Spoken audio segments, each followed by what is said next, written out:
When I was 14, my mom gave me a bottle of KY jelly from the drugstore and told me to masturbate. I had just bought my first underwire bra.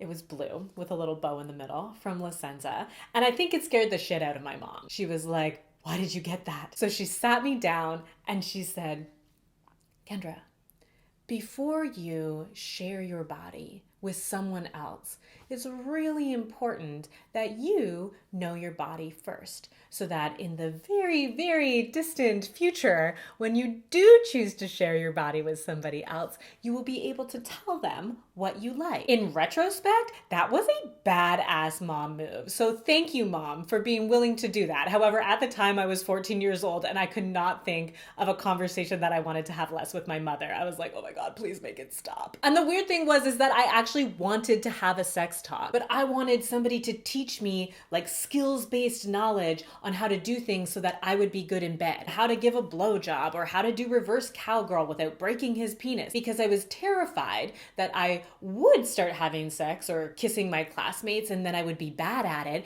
and then everybody would tell everybody else and then I would become a social pariah and nobody would ever desire me. So did I use the KY jelly my mom bought me? No, I did not. I buried it in my sock drawer until it expired, and then I had terrible sex for the first 10 years of my sex life. Seriously, if I had taken my mom's advice, I could have saved myself a literal decade of underwhelming, uncomfortable, and completely performative sex, where I was just trying to be good in bed. And ironically, that would have made me really good in bed, because far from needing skills-based knowledge on how to touch a lover, knowing how to touch myself would have been a godsend. I spent the better part of a decade bending over backwards to tongue the taints of lovers and impress them with my sexual skills. Meanwhile, it never occurred to me to realize that I felt almost nothing. I was numb from my belly button to my knees. On the occasions when a lover did ask me, like, "What do you like?" I would blush and I would shrug and be like, "I don't know, like, whatever you want to do," which is tremendously unhelpful. And yet, this is something that I hear all the time from my clients. Or, "I'm not getting a lot of pleasure. My partner doesn't really know what I like." And I'm like, "Oh, okay, well, what do you like?" And they're like, "I don't know." If you don't know what touches, scents,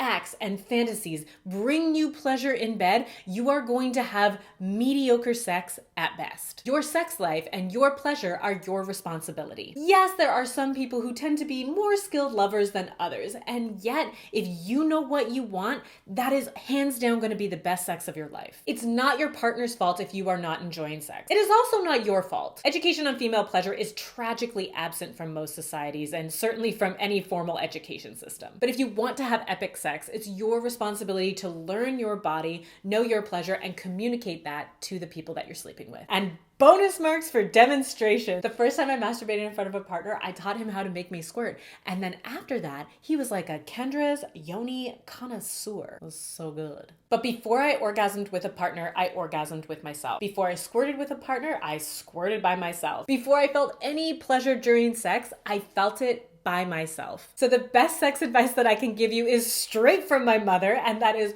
know thyself, know thy vagina, and touch them both as often as you can. However, I know that can be intimidating and you're not always sure where to start, and so if that's what you're thinking, I have something for you. Number one, I have made videos on how to touch your clitoris, your G-spot, and your cervix for pleasure. So if you want the links to those videos, comment below. I'm a sexy human, and I will get in touch to send you the links to those videos. Number two, I have a sexual self-responsibility worksheet. It's way more fun than it sounds, I promise. It's a way to reflect on what you like, what you want, and get to know yourself better. It's also complete with a 2-page sex menu, which has a whole bunch of different sex acts, from kisses and cuddling to triple penetration while you are suspended from the ceiling by shibari ropes and your hair's on fire. I'm kidding, that's not on there, but you can add it on there. Nothing between two consenting adults was left off of there out of lack of judgment. It was just lack of space. So if you would like that worksheet, same thing, comment below. I'm a sexy human, and I will get in touch and hook you up with that worksheet so you can start to have more epic sex as soon as possible. You can also comment below or DM me on Instagram if you can relate to anything that I've shared today. I would love to hear from you. And just know that whatever is going on with you and your vagina in bed, you are not alone.